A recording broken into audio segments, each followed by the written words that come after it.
now I know Dr. Watson's waiting for us, so let's go in and join him. Come in. Good evening, Dr. Watson. Good evening, Mr. Bartell. You're quite muffled up tonight, I see. Overcoat, scarf, and gloves. Slip 'em off and come and join me by the fire. Thanks, Doctor. It's quite a nip in the air tonight. Yes, there is indeed. Well, Doctor, you told us last week that tonight's story centered around the activities of a brilliant and beautiful woman. Yes, my boy. Her name was Irene Adler. But I never knew Holmes refer to her by any other name than the woman. She sounds mighty intriguing. How did you happen to meet up with her? Well, I'll tell you the story from the beginning. One night, it was on the 20th of May in 1888, to be exact, I was returning home from a visit to a patient when my steps led me through Baker Street. Since my marriage, I haven't seen much of Sherlock Holmes. And you couldn't resist stopping by at 221B, I'm sure, Doctor. Oh, of course I couldn't. As I stood outside the well-remembered door, I looked up at the lighted windows and saw the tall, spare figure of my old friend, pass twice in dark silhouette against the blind. He was pacing the room swiftly, eagerly, with his head sunk on his chest and his hands clasped behind him. To me, who knew every mood of his and habit of his attitude and manner told their own story.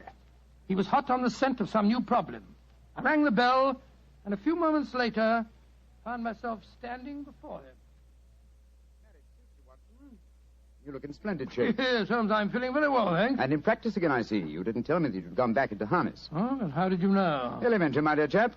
If a gentleman walks into my rooms, smelling of iodoform, with a black mark of nitrate of silver on his right forefinger, and a bulge on the left side of his hat, to show where he's secreted his stethoscope, I should be dull indeed if I didn't pronounce him to be an active member of the medical profession. Just the same as ever, Holmes. By the way, I'm not interrupting you. Well, you are, old fellow, but it's a most welcome interruption. You're working on a new case? It looks like it. This letter arrived by the last post today. It's undated and has neither signature nor address. Read it. Oh, let's have a look. There will call upon you tonight at 7:45 a gentleman who desires to consult you upon a matter of the very deepest moment. Your recent services to one of the royal houses of Europe have shown that you are one who may safely be trusted. This account of you we have from all quarters received. Be in your chamber, then, at that hour, and do not take it amiss if your visitor wears a mask. Great Scott, it's all very mysterious. What do you imagine it means? Look carefully at the note, old fellow. What do you deduce from it? Well, now, let me think. The man who wrote it was presumably well-to-do. Such paper couldn't be bought under half a crown a packet. And it's peculiarly strong and stiff. Peculiar. That's the very word. It's not an English paper at all. Hold it up to the light. Don't you notice anything? Yes. There's a large E with a small G and a large G with a small T. That's right. Woven into the texture of the paper. What does that suggest to you? The name of the maker, no doubt, or perhaps his monogram. Not at all, my dear fellow. The G with the small T stands for Gesellschaft, which is the German for company. And the EG? That stands for Igria. Yeah. It's a German-speaking country in Bohemia, not far from Carlsbad. Oh, so the paper was made in Bohemia? Undoubtedly, my dear fellow. And the man who wrote the note is a German. How do you know that? Observe the curious construction of the sentence. This account of you we have from all quarters received. A Frenchman or a Russian could not have written that.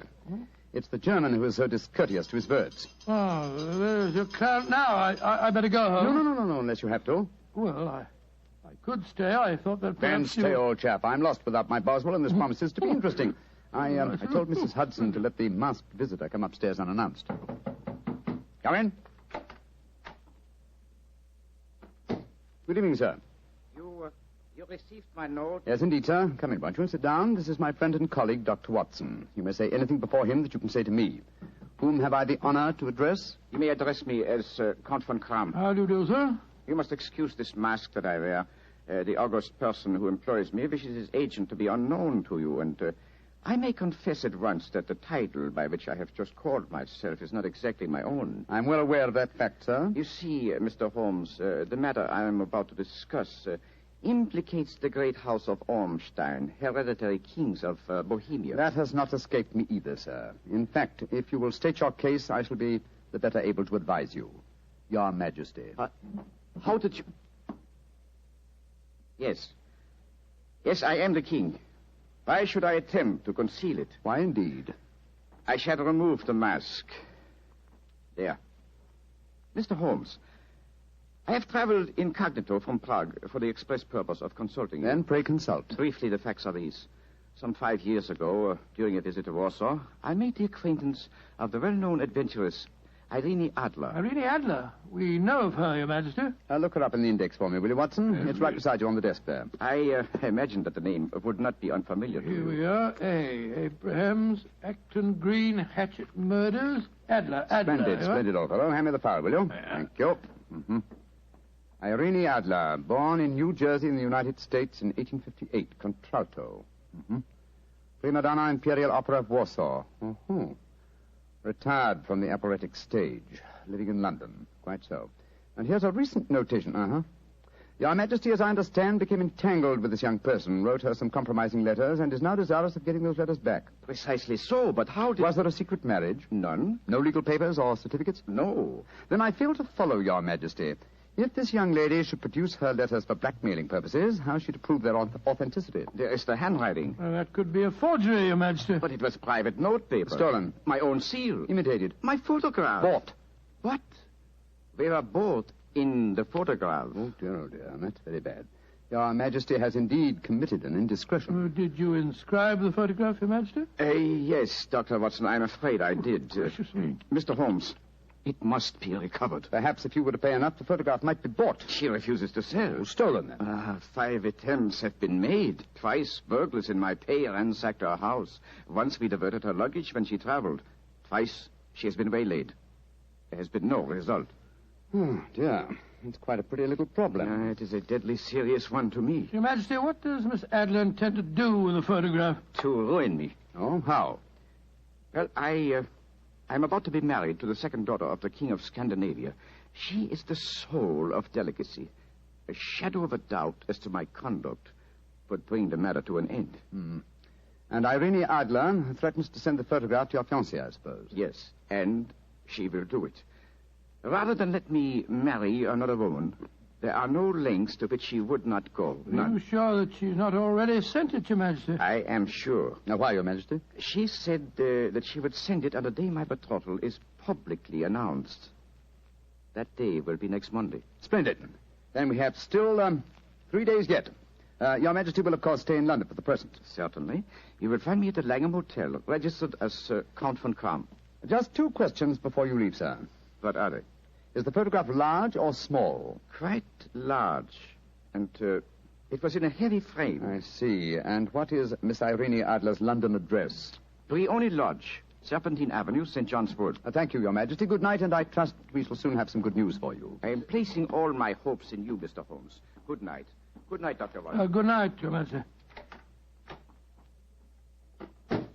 Fascinating problem, Holmes. I wish I could help you with it. You can, my dear chap. Huh? I shall be glad of your company. Oh, splendid.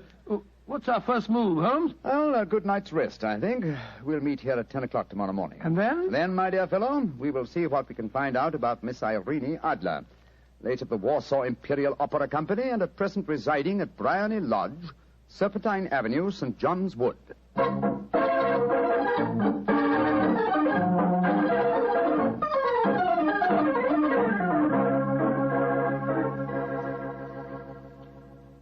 Well, Holmes, a cursory examination of Briony Lodge didn't prove very illuminating. No, a bijou residence that represents the essence of dignified suburbia, but tells us very little about its owner.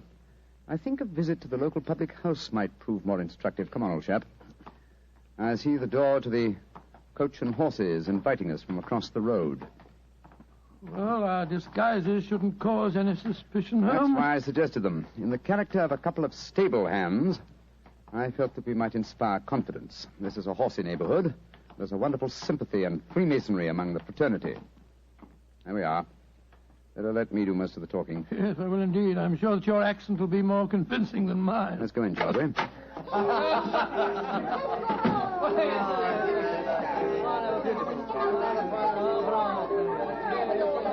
Well, what'll it be, mateys? Half of Oldham Mile, please. How about you, Charlie? All I'm saying? Yeah, 2 halves of Olden Mile.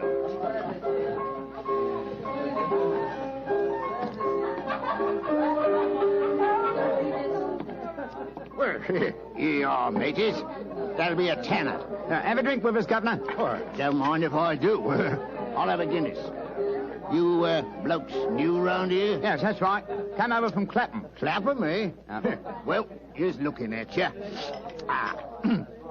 Hunting for jobs? That's right. We was told that Miss Idler, across at Bryony Lodge, needed a new coachman and a groom. Well, it's the first I've heard of it. It might be true. Have you been over there to ask? No, not yet. We thought we'd find out something about the old girl first. She ain't no old girl, matey. She's the prettiest young thing you ever saw under a bonnet, and that's a fact. You know her, Governor? Why, of course I know her. Used to drive her carriage, I did. Before I came to work here. Oh, what's she like? Oh, nice little lady as you'll find, chum. Work hard? No. She lives quiet like. Goes out singing at concerts once in a while. The rest of the time it's money for jam.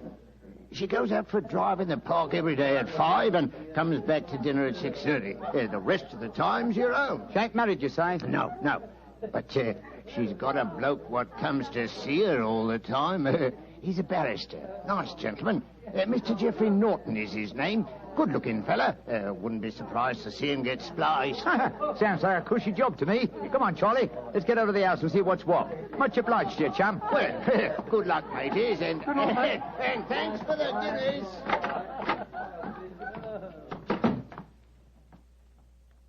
What's our next move, Holmes? Let's stroll back to Bryony Lodge. I'm undecided whether to continue my investigation there or to try and find out something about Mr. Geoffrey Norton, the barrister. If he's just her lawyer and nothing else, it's more than likely that she's entrusted the photograph to his safekeeping. Hello. There's a cab waiting outside Miss Adler's house. Hurry, Watson. Maybe Mr. Norton's. Here we are at the gate. Yes. Here comes a man hurrying down the pathway. Quick. Flatten yourself behind this post. Listen. Where to now, Mr. Norton? Drive like the devil. First to Gross and Hankey's in Regent Street, and then to the Church of St. Monica in the Edgware Road. Half a sovereign if you do it in 20 minutes. Right, y'all, Mr. Norton. Up in. Fire and signal the cab, Watson. We must follow him. Well, here comes one. Oh, no, it isn't. It's a private carriage. Miss Adler's, no doubt. Here she comes down the pathway. Back behind the post again, Watson. Where to, Miss Adler? The Church of St. Monica's, John. And half a sovereign if you reach it in 20 minutes. The game's afoot, Watson. Quick. We must get a cab and follow them. Here comes a hansom. Hi, cabby! Here! You blokes got enough money to take a cab? Here's a half sovereign for you, my man. Right, ya. Where to, Governor? The Church of St. Monica in the Edgware Road, and another half sovereign for you if you get us there in 20 minutes.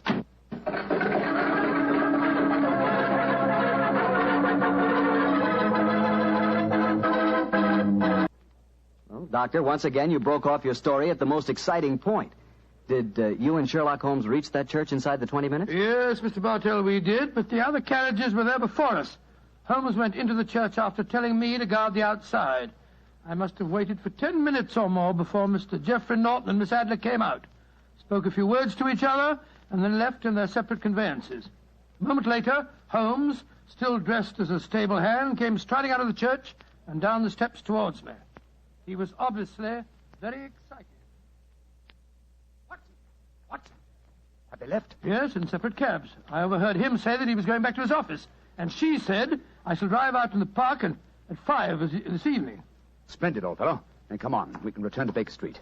What happened inside the church, Holmes? They were married. Married? Of course. The ceremony would have been illegal if it had been performed after noon. That accounted for their wild dash to the church. Jump into the cab. Where to now, Governor? 221B Baker Street. Oh, so they got married, eh? Yes, and it may amuse you to know that I acted as witness at the ceremony. Oh, you did? But how did that happen? Their own witness had failed to appear, and I was dragged into the breach. The bride gave me this sovereign as a memento. I think I'll wear it on my watch chain in memory of the occasion. What an amazing situation. Things begin to look better for the king, don't they? Yes. Now that she's Mrs. Norton, the chances are that she won't want to expose His Majesty after all. I hope so, Watson, I hope so. But we can't afford to take any chances. I think the time is ripe for us to come to closer grips with the lady.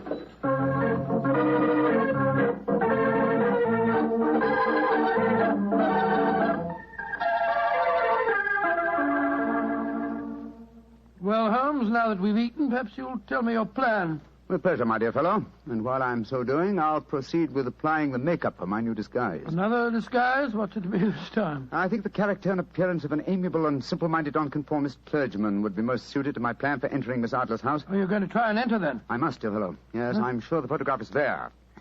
Miss Adler, or rather Mrs. Norton, will return from her drive in the park at 6:30. We must be at Bryony Lodge to meet her. And what then? You must leave that to me.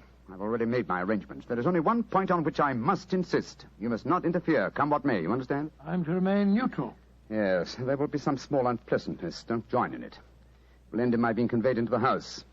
As soon as I'm able to, I shall open one of the windows. You're to watch from the outside. When I raise my hand, you will throw an object which I shall give you through the window and at the same time cry, fire. Follow me? Entirely, but what am I to throw? Oh, it's nothing very formidable. Here it is. Looks like a great big cigar. What is it? Just an ordinary plumber's smoke rocket, fitted with a cap at each end to make it self-lighting. Your task is confined to throwing it through the window. When you raise the cry, fire, it will be taken up by quite a number of people. You will then walk to the end of the street, and I'll rejoin you in 10 minutes. I hope I've made myself clear. Perfectly. Good. And now, old fellow, as soon as I've donned my clerical attire, let's be on our way. There's no time to be lost.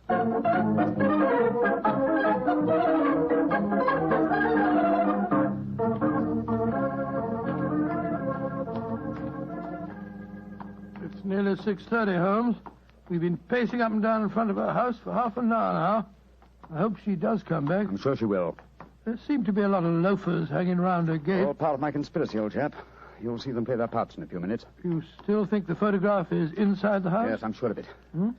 It's most unlikely that she carries it about with her. Remember, the king told us it was a large frame picture. And also remember that she planned to use it within a few days. It must be where she can lay her hands on it. It must be inside her house. But her house has been burgled twice. They don't know how to look. Well, how will you look? I won't. I'll get her to show me. She'll refuse. Well, she won't be able to... Shh. Here comes the carriage now. Remember, Watson, carry out my orders to the letter. Yes, you can trust me, Holmes. Blimey, here comes the Duchess of Tiddlewink's. Let's put out the carpet. She might get her tootsies wet. Oh, put a sock in it, Alfie. Leave him alone. She's no better than she ought to be. Please let me through. I live here. Well, ain't that nice?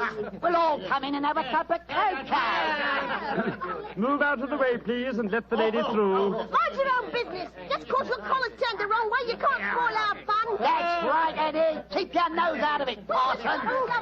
Please don't fight about it. I tell you to stop molesting the lady. Do ya? Then how would you like a biff in the nose?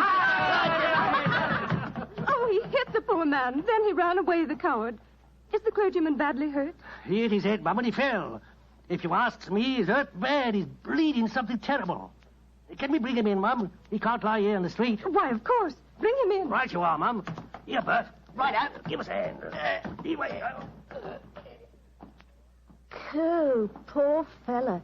Do you see what happened to him, mister? Yes, I saw, my good woman. A very convincing demonstration. What you mean? Weren't you paid by a certain gentleman for this performance? Oh, you knows about it, too.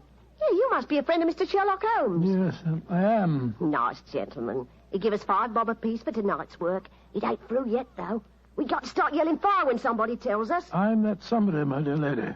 There's Mr. Holmes now. He's inside the house. Yes, he's opening a window. Now he's raising his hand. That's my signal. Now to throw the rocket. There we are. Fire!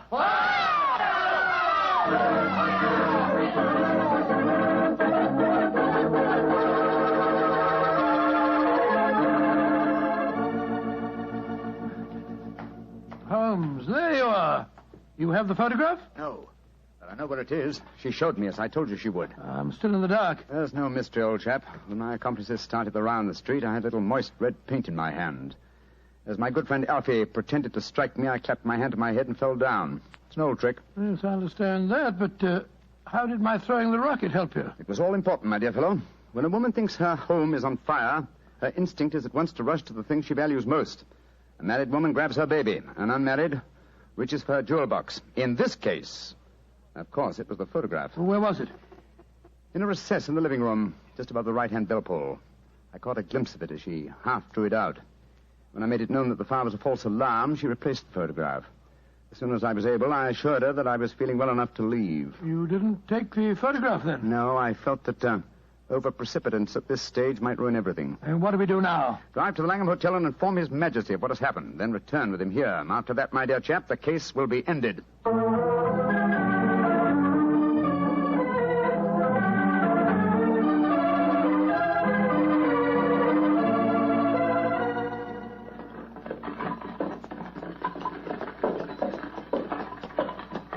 This is Brownlee Lodge now, Your Majesty.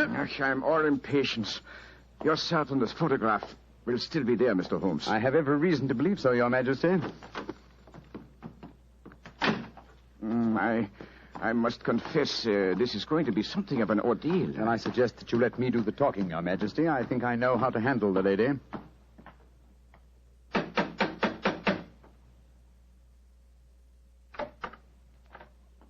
Mr. Sherlock Holmes, I believe. Yes. I am Mr. Holmes.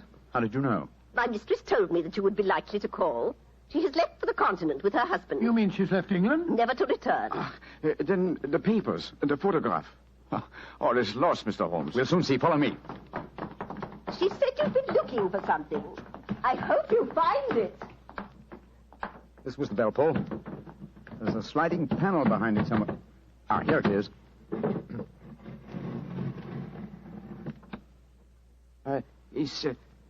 Is the photograph there, Mr. Holmes? There is a photograph, but it's a photograph of the lady alone. Here's a letter, and it's addressed to me. Well, what's it say, Holmes? My dear Mr. Sherlock Holmes, you really did it very well. Until after the fire alarm, I had no suspicion. But then, when I realized how I had betrayed myself, I began to think. I'd been warned that if the king employed an agent, it would certainly be you.